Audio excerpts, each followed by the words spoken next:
The snow came down in sheets so thick that Marcus Chen could barely see 3 feet in front of his Bentley. Marcus was used to controlling everything in his life. At 42, he'd built a tech empire worth $8 billion, revolutionizing cloud computing infrastructure. Shareholders hung on his every word. Politicians returned his calls. But against the fury of a Colorado blizzard, all his wealth and influence meant nothing. The windshield wipers fought a losing battle against the accumulating snow. His GPS had lost signal 10 miles back, and his phone showed no service. Marcus gripped the steering wheel tighter. His jaw clenched as he navigated the winding mountain road at a crawl. Then, through the swirling white chaos, he saw something that made him slam on the brakes. Before we continue this thrilling story, kindly tell us where you are watching from and don't forget to subscribe and turn on the notification button. A small figure sat on the side of the road, barely visible against the snow-covered landscape. Marcus blinked hard, certain his eyes were playing tricks on him. But no, there was definitely someone there. A child, sitting perfectly still in the middle of a blizzard. His heart lurched. Without thinking, Marcus threw the car into park and stumbled out into the storm. The wind hit him like a physical blow, stealing his breath. Snow immediately began coating his expensive cashmere coat. "Hey!" he shouted, fighting his way toward the figure. "Kid, what are you doing out here?" As he got closer, Marcus saw it was a boy, maybe 7 or 8 years old, sitting cross-legged in the snow. He wore only a thin jacket, jeans, and sneakers, completely inadequate for this weather. His dark hair was plastered to his head with snow, and his lips had a bluish tinge. But it was the boy's eyes that stopped Marcus cold. They were wide open, staring straight ahead with an intensity that seemed almost unnatural. The child didn't acknowledge Marcus's presence at all. "Can you hear me?" Marcus knelt down, placing a hand on the boy's shoulder. The child was ice-cold to the touch. "We need to get you out of here. Where are your parents?" Still nothing. The boy just kept staring ahead, as if in a trance. Marcus didn't hesitate. He scooped the child up in his arms. He weighed almost nothing, and carried him back to the Bentley. The boy didn't resist, didn't react at all. It was like carrying a statue. Inside the car, Marcus cranked the heat to maximum and wrapped the boy in his coat. "It's okay," he said, though he wasn't sure if he was reassuring the child or himself. "You're safe now. Can you tell me your name?" For a long moment, there was only silence and the sound of the heater blasting. Then, slowly, the boy's eyes focused on Marcus's face. "Daniel," the child whispered, his voice barely audible. "My name is Daniel Foster." Relief flooded through Marcus. At least the boy could speak. "Daniel, that's good. I'm Marcus. Can you tell me what you're doing out here alone? Where's your family?" Daniel's small body began to shiver violently as the warmth started bringing feeling back to his frozen limbs. Marcus reached back and grabbed a blanket from the rear seat, wrapping it around the boy. "My mom," Daniel said through chattering teeth. "She sent me to find you." Marcus froze. "Find me? What do you mean?" "She said you're the only one who can help us." Daniel's dark eyes locked onto Marcus's with an unnerving certainty. "She said to wait on this road because you'd come." A chill ran down Marcus's spine that had nothing to do with the cold. "Daniel, how could your mother possibly know I'd be on this road? I didn't even know I'd be here myself until an hour ago." The boy didn't answer. Instead, he said, "My mom is sick, really sick. She's back at our cabin, and she can't get up anymore. There's no phone, no way to call for help. She said," his voice cracked, "she said to find Marcus Chen because you're the only person who would understand. You're the only one who can save her." Marcus felt his blood run cold. "How does she know my name?" "I don't know," Daniel said, tears starting to stream down his reddened cheeks. "But please, Mr. Chen, she's all I have. She said you'd come, and you did. Please help my mom." Every instinct Marcus had screamed that something about this situation was wrong. How could this woman know his name? How could she know he'd take this particular route? It didn't make sense. But looking at the terrified child in front of him, none of that mattered. A woman was dying somewhere in this storm, and her son had been desperate enough to sit in a blizzard waiting for help. "How far is your cabin?" Marcus asked. "Not far. Maybe a mile up the mountain. There's a dirt road, but you can't see it in the snow." Marcus looked out at the storm. It was getting worse, not better. Taking his car off the main road in these conditions was madness. They could get stuck, stranded, or worse. But he thought of his own mother, who died when he was 12. Cancer had taken her slowly, painfully, while he'd felt utterly helpless. He'd built an empire since then, but he'd never been able to save the one person who mattered most. "Okay," Marcus said, putting the car in gear. "Show me where to go." Daniel directed him to a barely visible break in the trees. Marcus turned onto what might have been a road under all that snow, the Bentley's undercarriage scraping ominously. The car wasn't built for this terrain, especially not in a blizzard, but he pushed forward anyway. The cabin materialized out of the storm like something from a nightmare. A small, dilapidated structure that looked like it might collapse under the weight of the snow on its roof. No lights shone from inside. No smoke rose from the chimney. "Here," Daniel said urgently. "Hurry." They scrambled out of the car and into the cabin. Inside was barely warmer than outside. A woman lay on a sagging couch, covered in blankets. Even from across the room, Marcus could see she was in bad shape. Skin pale and waxy, breathing shallow and labored. But when she opened her eyes and saw him, something strange happened. She smiled. "Marcus Chen," she whispered. "You came. I knew you would." Marcus knelt beside the couch, his mind racing. The woman looked to be in her mid-30s, with the same dark hair and eyes as Daniel. In another time, another place, she might have been beautiful. Now she looked like she was knocking on death's door. "Ma'am, my name is Marcus, but I don't know you." "How do you know me?" "Elena Foster," she said. Her voice was weak but steady. "And you do know me, Marcus, or you did once. 25 years ago." Marcus shook his head. "I don't understand." "Berkeley. Summer program for gifted students. You were 17. I was 13. A memory stirred, distant and hazy. There had been a summer program the year before his mother got sick. He'd been one of the older students, already showing the brilliance that would later build his fortune. And there had been a younger girl, brilliant in her own right, with dark eyes full of wonder at the world. "Elena Rodriguez," he breathed. "My God, you're Elena Rodriguez." She nodded weakly. "Elena Foster now. Daniel's my son. What happened to you? That summer you were going to change the world. You had scholarship offers from every top university." "Life happened," Elena interrupted, coughing. "My father got sick right after that summer. Lost his job, then our house. I gave up the scholarships to work and support my family. Met Daniel's father, who left when Daniel was 2. And then," she paused, struggling to breathe. "Then I got sick too." Marcus looked at Daniel, who was watching his mother with barely contained terror in his eyes. "What kind of sick? Have you seen a doctor?" Elena laughed bitterly, which turned into another cough. "With what money? I lost my job 6 months ago. Lost our apartment 4 months ago. We've been living here in this abandoned hunting cabin ever since. The pain started 3 months ago. Bleeding started 2 months ago. By the time I admitted something was seriously wrong, we had no money, no insurance, nothing." "Cancer?" Marcus asked quietly. "Probably. Could be other things too. Does it matter? I'm dying, Marcus. I can feel it. Every day I'm weaker. Soon I won't be able to take care of Daniel at all." Marcus felt something crack open inside his chest. Some wall he'd built around his heart after his mother's death. "Why didn't you reach out sooner?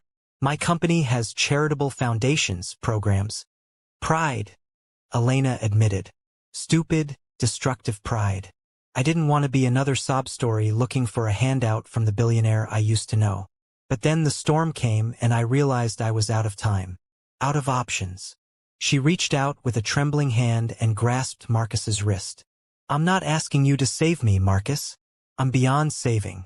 But Daniel, he's brilliant just like we were. He deserves a chance at the life I never got. The life you did get. Mom, don't talk like that, Daniel said, tears streaming down his face. Mr. Chen is going to help you get better. Right, Mr. Chen? Marcus looked at the child, at Elena, at the desperate situation that had somehow found him in the middle of a blizzard. In his rational mind, he knew Elena was probably right. If she'd been sick and deteriorating for months without treatment, the chances of recovery were slim. But he was Marcus Chen. He'd built something from nothing. He'd revolutionized an industry everyone said was impossible to disrupt. He'd overcome odds that would have crushed other men. We're getting you to a hospital, Marcus said firmly. Right now. Elena shook her head weakly. In this storm? We'll never make it. Just promise me you'll take care of Daniel. Find him a good home. Make sure he gets an education. Stop, Marcus interrupted. I'm not letting you die, Elena. You didn't sit in that computer lab 25 years ago explaining quantum computing concepts to a cocky teenager just to die in a cabin on a mountain. Daniel didn't sit in a blizzard waiting for a miracle just to lose his mother. He pulled out his phone, still no signal. But Marcus didn't get to be a billionaire by giving up when the easy options failed. He went to his car, opened the trunk, and pulled out a specialized satellite communication device. It was a prototype his company was developing for emergency services, something he'd grabbed to test on the drive. Took 3 tries in the howling wind, but finally he got a connection. This is Marcus Chen, he said when the emergency operator answered.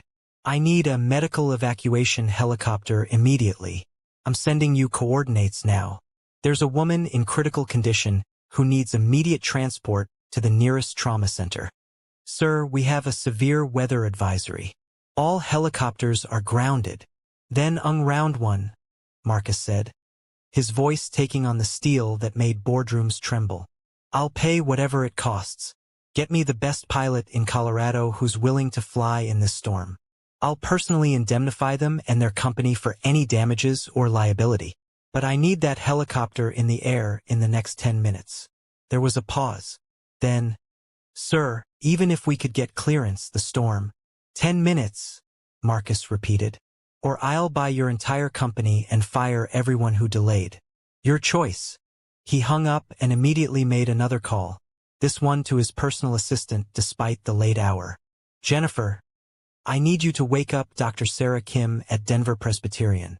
Tell her Marcus Chen has a critical patient incoming and I need her best oncology team standing by. Money is no object. Then call my lawyer. I need emergency guardianship papers drafted for a minor child, and I need them ready to sign within the hour. Also, contact social services. I want to make sure we have everything in place. Marcus, Elena called weakly from inside. What are you doing?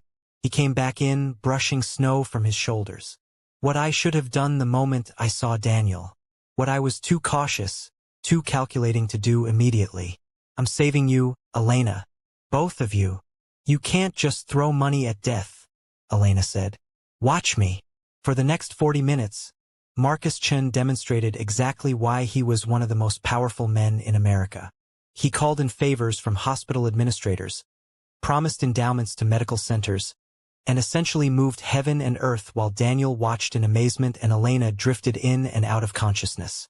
When the helicopter finally appeared through the storm, piloted by a former army medic who Marcus promised $2 million for the risk, Marcus helped load Elena onto the stretcher.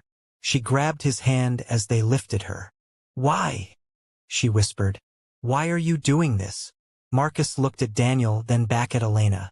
Because 25 years ago, you told me that people with our kind of minds had a responsibility to make the impossible possible. I built a company on that principle. Made billions. But somewhere along the way, I forgot what you really meant. He squeezed her hand gently. You meant this. Using everything we have to help people when it matters most. The helicopter ride was terrifying. The aircraft bucked and swayed in the storm while Marcus held Daniel close and the paramedics worked on Elena. But the pilot was as good as Marcus's money could buy, and they made it to Denver Presbyterian in one piece. Dr. Sarah Kim was indeed waiting with her team. They rushed Elena into emergency surgery while Marcus and Daniel sat in a private waiting room he'd arranged. Is my mom going to die? Daniel asked after a long silence. Marcus looked at the boy. This child who'd sat in a blizzard, who'd somehow known exactly where to wait for help, whose mother had been desperate enough to send him out into a storm. I don't know, Marcus admitted, but I promise you this. We're giving her every possible chance. And whatever happens, you're not alone. Do you understand? Daniel nodded slowly. Then, after a moment, she told me about you, about how brilliant you were, how you were going to change the world. She said she always wondered what happened to you. I got rich, Marcus said, but I'm not sure I changed the world in any way that matters. You saved us, Daniel said simply. That matters. The surgery lasted 9 hours. Marcus stayed the entire time, making calls, rearranging his schedule, and gradually getting the full story from Daniel. Elena had tracked Marcus's career over the years, reading about his successes while she struggled with poverty. When she got sick, she'd been too proud to reach out. But when the blizzard hit and she realized she was dying, she'd done something desperate. She'd studied Marcus's patterns, his habits, his business schedule. She'd known about the Aspen deal because it was public information. She'd calculated the most likely route he'd take back to Denver and the timing that would put him on that mountain road at exactly the right moment. Then she'd sent Daniel with simple instructions. Wait on that road, and Marcus Chen will come. It was brilliant and insane in equal measure. The kind of desperate gambit that should never have worked. But Elena had always been brilliant. Dr. Kim finally emerged as the sun was rising. Marcus stood immediately. She's alive, the doctor said. But Marcus, it's bad. Stage 3 ovarian cancer with metastases. If she'd come in 6 months ago, maybe even 3 months ago, the prognosis would be different. As it is, what are her chances? With aggressive treatment, maybe 30% survival at 5 years. Marcus felt Daniel tense beside him. 30% wasn't much, but it was better than the 0% Elena had faced in that cabin. What does aggressive treatment look like? Chemotherapy, radiation, possibly another surgery once we've shrunk the tumors. It'll be expensive, difficult, and there's no guarantee. Do it, Marcus said. All of it. Whatever she needs. Marcus, the cost could run into the millions. Dr. Kim, I made $800 million last year. I think I can afford to save someone's life. Over the next few weeks, Marcus became a fixture at the hospital. He set Elena up in a private suite and made sure she had the best care money could buy. He enrolled Daniel in a top private school and hired a tutor to help him catch up after months of interrupted education. He even moved them into a house near his own estate, though Elena insisted on paying rent once she was well enough to argue about it. The treatment was brutal. Marcus watched Elena go through cycles of chemo that left her weak and sick. But she was fighting, and slowly, incrementally, she was winning. The tumors began to shrink. Her strength began to return. One evening, 3 months after the blizzard, Marcus sat with Elena in her hospital room. She'd lost her hair to chemotherapy but had gained back some color in her cheeks. I've been thinking, Elena said, about that summer at Berkeley. You were so cocky back then, so sure you were going to conquer the world. Marcus laughed. I was insufferable. You were brilliant, but you were also kind, even if you tried to hide it. You'd stay late to help the younger students who were struggling. You'd share your notes. You acted like you were too cool to care, but you cared deeply. I'd forgotten that version of myself, Marcus admitted. Building the company, making money, proving everyone wrong. Somewhere in there, I became someone I'm not sure I like very much. You saved my life, Elena pointed out. After almost driving past your son in a blizzard because I was too focused on getting home. Elena was quiet for a moment. Then she said, Marcus, I need to tell you something. When I sent Daniel out into that storm, when I told him you'd come, I wasn't entirely certain you would. I knew your schedule, knew your route, but there were so many variables. The storm could have delayed you, or you could have taken a different road, or you could have driven right past him. But you sent him anyway. Because I had faith, Elena said simply. Faith that the boy I knew 25 years ago, the one who stayed late to help others, was still in there somewhere. And I was right. 6 months after the blizzard, Dr. Kim delivered news that seemed impossible. Elena was in remission. The cancer wasn't gone entirely, and there was always a chance it could come back. But for now, she was winning. Marcus threw a celebration dinner at his house. It was a small gathering. Elena, Daniel, Dr. Kim, Marcus's assistant Jennifer, and a few others who'd been part of the journey. As Marcus looked around the table, watching Daniel laugh at some joke Jennifer was telling, seeing Elena smile with genuine happiness, he felt something he hadn't felt in years: purpose. The next week, Marcus announced a new division of his company, the Elena Foster Foundation for Medical Access. It would provide free cancer screening, treatment assistance, and support services for uninsured and underinsured individuals. Marcus put $500 million of his own money into it as seed funding. "You're naming it after me?" Elena asked when he told her. "You reminded me what it means to be brilliant," Marcus said. "It's not about having the smartest algorithm or the biggest market share. It's about using everything you have to make the impossible possible for people who need it most." Daniel turned out to be every bit as brilliant as his mother and Marcus had been. Under Marcus's unofficial mentorship, the boy flourished. But more than that, Daniel had a kind heart, something he'd learned from watching his mother fight with grace and dignity. 2 years after the blizzard, Marcus attended Daniel's school science fair. The boy had created an AI system to predict and prevent medical emergencies in underserved communities. "What inspired this?" one of the judges asked. Daniel glanced at Marcus and his mother, who stood together watching. "My mom got sick because she couldn't afford regular checkups," Daniel said. "If we can predict who's most at risk and connect them with resources before they get critically ill, we can save lives. We can make sure no other kid has to sit in a blizzard hoping for a miracle." Marcus felt his throat tighten. He caught Elena's eye, and she smiled at him, that same brilliant smile from 25 years ago. That night, as Marcus drove home, he found himself taking the mountain route. The roads were clear now, the spring air warm and fresh through his open window. He pulled over at the spot where he'd found Daniel that night, now just a peaceful stretch of mountain road. So much had changed. Elena was thriving in her new job as director of outreach for his foundation. Daniel was flourishing, and Marcus himself had rediscovered something he'd lost: the understanding that wealth meant nothing if you didn't use it to make a real difference. He'd found a little boy sitting alone in a blizzard, and in saving him and his mother, Marcus had somehow saved himself. Sometimes miracles happen. Sometimes they happen because someone desperate enough has faith in the goodness they remember in an old friend. And sometimes they happen because a billionaire remembers what it means to be human.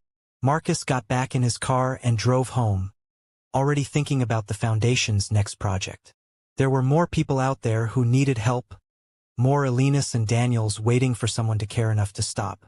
And Marcus Chen, billionaire, tech mogul, and once cocky teenager who thought he'd conquer the world, was finally ready to do just that. Because in the end, conquering the world didn't mean having the most money or the biggest company. It meant making sure that no child ever had to sit alone in a blizzard, waiting for someone to care. That was the kind of impossible Marcus had learned to make possible. And he was just getting started.